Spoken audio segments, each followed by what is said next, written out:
Hello, and welcome back to the NeoCrowd Series Weekly Recap. Uh, I'm your host, Jairam, as always, and we are getting down to the end of it. Week 5 recap, 3 weeks left for Division 1. Yeah, only so much balling left to do. Now, we do have a little bit of an interesting shakeup with the standings this week, just because all of Matt's wins have been, all of Matt's games have been voided. So all wins against Matt no longer count, all losses against Matt no longer count. So that, in addition to the sort of shift just from the last 2 rounds being played, has kind of made a weird shift in the standings this week. It looks very different from the past couple weeks. Yeah, with both a buy in place as well as having a few sets being postponed. The standings are all over the place. We have people who have played 10 games so far. We have people who have played 8. So it's just a little bit of a mess. But the balling, still high quality as always. Your bestie and Mabel, still more or less same spot they were in last week. At the top with 6 and 2. They've each picked up a win since then. To go to 7-2. Actually, your bestie has picked up 2 wins this week, but because one of their earlier wins was against Matt, that has been voided. So your bestie, 2-1 over Marvers, 2-1 over Cavalo this week. Mabel 2-0 over Pummy, and then a bye. So solid wins, continuing their reign of dominance. I mean, 7-2 feels pretty dominant in the way this league's been playing out. New addition, really 2 new additions to the top 4, our current playoff standings. Dino and Airy, both players that I've kind of been expecting this surge to happen for, and it finally did this week. They've both moved into playoff position, greatly helped by Matt's, all of Matt's wins being voided. You see at the bottom, Matt had head-to-head wins over Ket, Charge, Airy, Pixel, and Dino. So all 5 of those basically move back up the standings a half game. So that has greatly helped Dino and Airy to move into these top spots here, along with with Dino having an impressive 2-0 week this week, 2-1 over Skarm and 2-0 over Ket.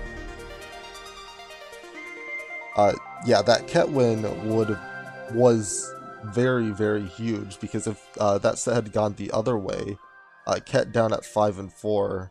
Just as much of a benefactor of the Matt voiding as Dino was.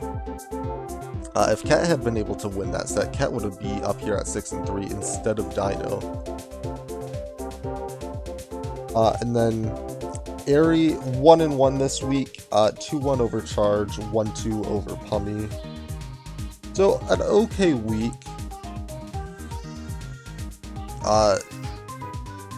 But yeah, greatly helped out by Matt's voiding, and just in a weird position here, only playing 8 games. I think that, or like percentage-wise, helping them get the edge over Web Browser here. Yeah, Airy's spot is definitely a lot more tentative right now, just because they are a decent chunk behind a lot of the other players here. They still have more games to be played.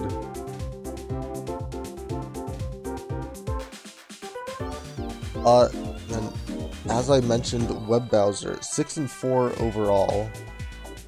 Uh, this week, an okay week. 1-2 loss to Igor, 2-0 to Termax. I mentioned last week that Termax, Cavalo, Webbowser all kind of playing each other, and they did in fact kind of knock each other down and kind of all take each other outside of the top 4. Yeah, combined with the map voiding, it just allowed some of the lower players to surge in Dino and Airy to surge into those top spots, while the 3 of them fall back into the path, all out of playoff contention. Yeah. The Webbowser 2-0ing Termax, but then Termax 2-0ing Cavalo. So Termax going 1-2 this week, being at 5-4. Then Cavalo also losing 1-2 to your bestie, falling all the way down to 5-5. So Cavalo continuing that drastic oscillation, having really good 2-0 weeks, and then immediately following it up with an 0-2 week. So yeah, who knows? Maybe. Honestly, I'm expecting them to go 2-0 next week. We'll have to see. I will be surprised if they're not back up at 7-5 here soon enough.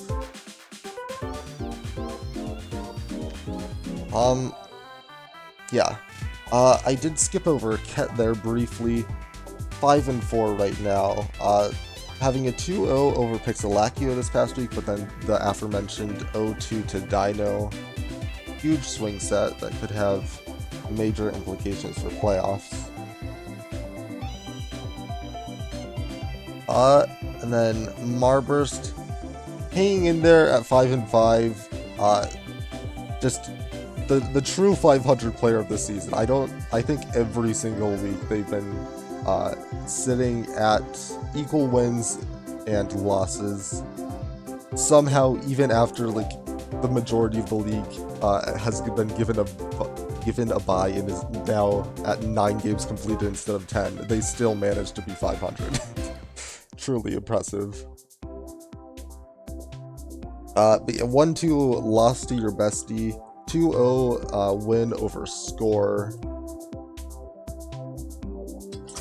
Score, another one of those players who's been in that 500 contention. Yeah, Score. Yeah.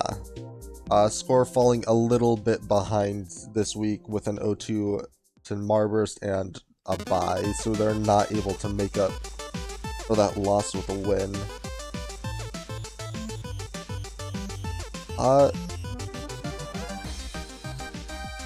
Yeah, this is gonna be a bit of a struggle here for these players lower down. We have 6 weeks left. Or 6 rounds left, I'm sorry. 3 weeks left. It's not quite clinching time. I think with just how high, or only the top quarter of participants in the league are going to be making playoffs. So I think that's going to mean we're going to have clinching very late. I wouldn't expect a single clinch to happen until the final week. The last 2 rounds.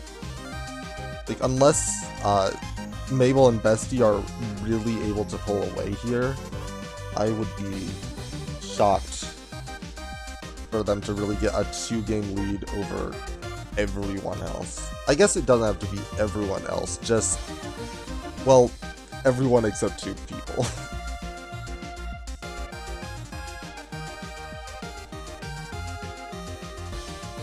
But still think it's getting into do or die time for the Charges, Pixelacchios, Pummies, Scarms, Igors of the world here. You're sitting at 3-6. We have 6 games left, so that the best you can do is 9-6. So you're gonna need a lot of people up here to stay 500 for the rest of the season while you win out, which is doable.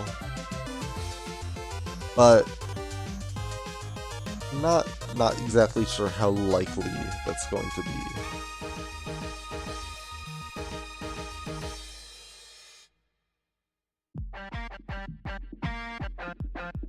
Yeah.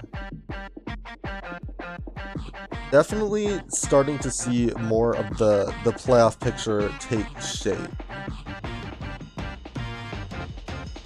Like, at this point,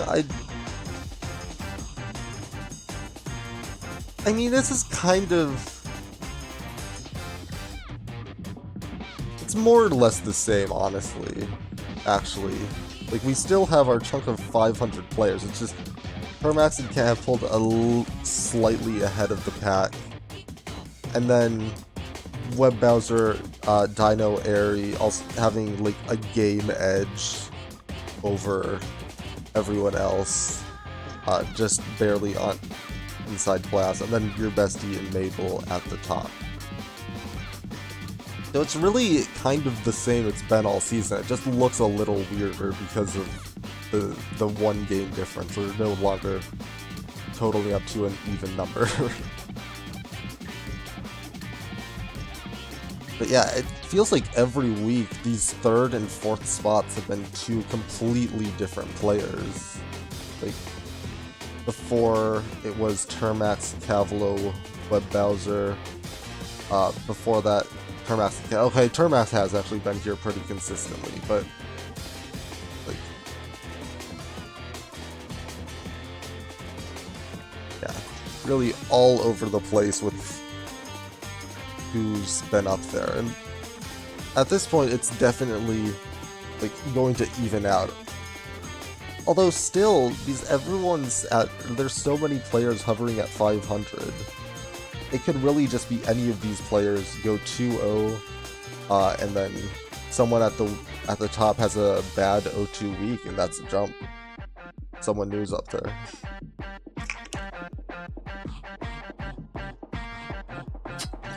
So, like, of course you want to position yourself the best for the end, but I still don't think we're really going to have any knowledge of who's going to be in playoffs until until that final week happens. I don't... There's still 3 weeks left for someone to, like, pull a bit away. I know Dino has a bit of an easier schedule coming up, so maybe we could see Dino kind of start to go 2-0 this week or next week and pull away that way. But I still don't have any faith that we're really gonna see anyone other than Mabel and Bestie make a significant surge away from all the 500 players. Speaking of next week, we have rounds 11 and 12. Pummy and Marburst are the recipients of the buys for the week.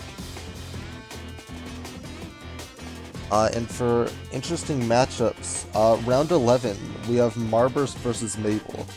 I think this is really kind of Marburst's last chance to make a run and a statement win. They lose this week, that drops them down to 5-6. They could always go 2-0 for the final 2 weeks, but 5-6 heading into with 4 games left is not going to leave you in a great position to make that playoff run. And Mabel, of course, trying to stay on top. A loss there could maybe drop them back into the pack a bit. Leave them with less of a guaranteed win. Cavalo's score, also interesting. 2 players who are trying to hold on for playoff relevancy. A loss there could be a bit of a death sentence.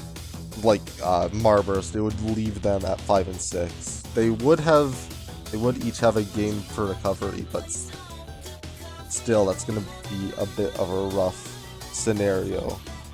Yeah, Cavalo really in for a make or break week this week with their round 12 against Mabel. I think that game against Score is a bit of a must-win for them. especially because that's probably going to be a loss against Mabel. It would be a huge upset and like huge momentum for Cavalo if they are able to take that. Like, be really good potential to get them back up into playoff position. But wouldn't say it's likely. And then also round 11, interesting matchup, Web Bowser versus your bestie. Web Bowser still very much in prime playoff position, only like, basically tied with Airy, except not really. It's the math is weird here. But yeah, still right in the thick of things. But your bestie currently leading the standings. So that honestly potential playoff preview there. It's going to be a very, very interesting set. Loss for Web Bowser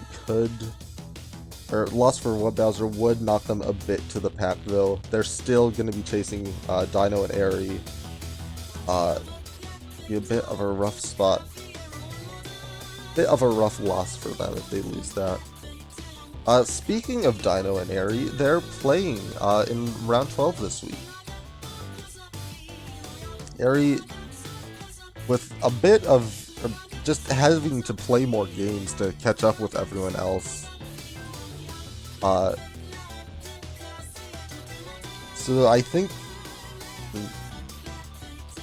that game against Dino is going to be vastly important to try and keep that playoff position. But yeah, at this point, they just have to win more games than everyone else to get that playoff spot. And Dino, I'm sure, having finally moved into playoff position for the first time this season, wants to stay there. Very much so wants to keep that win, keep the momentum, keep the significant lead on the 500 players.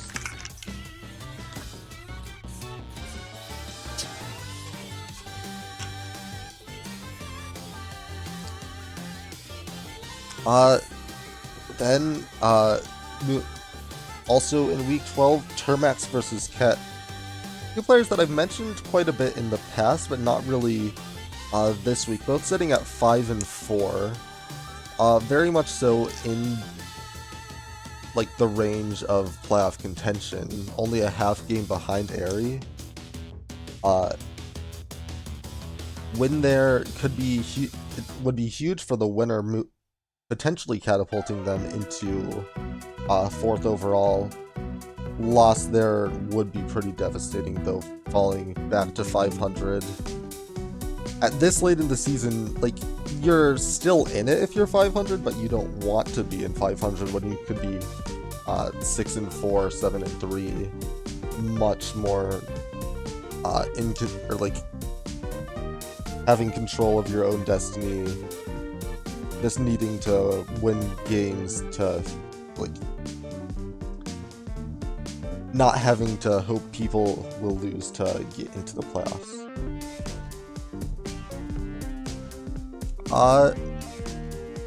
Yeah, already mentioned Mabel versus Cavalo, week 12.